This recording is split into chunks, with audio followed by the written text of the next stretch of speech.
How do you manage that transition from innocence into the real world? Good question. The security doesn't come from the outside. The world has always been challenging and always been unpredictable, and you never know. So what makes the difference is a sense of inner security. And so that your kids can face a very challenging world with a fair degree of confidence if they have that inner security. Where does that come from?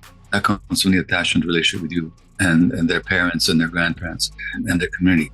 A previous book of mine that I helped to co-write is called The Hold On to Your Kids, Why Parents Need to Matter More Than Peers. I highly recommend it for anybody with small kids, because what it shows is that the sense of security comes from a secure attachment relationship. If you can be around your kids and be present and calm with them and really enjoy them and celebrate them, they get a sense that they're okay, and they get a sense of self-confidence. And that's where security really comes from. And so that means that whatever is out there, they'll be able to face it with some degree of confidence and trust that they have the capacity to rise above them.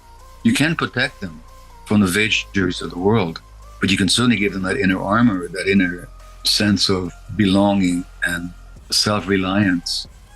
And you don't do that by example and by teaching, by the way. You do it by relationship, to a secure relationship.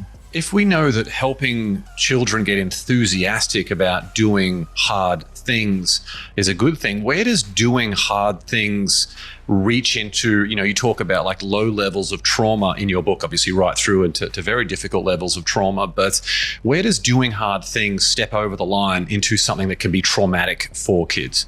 Well, first of all, life is hard. I mean, living is a hard thing, Life brings sorrow, it brings pain, it brings loss, it brings grief.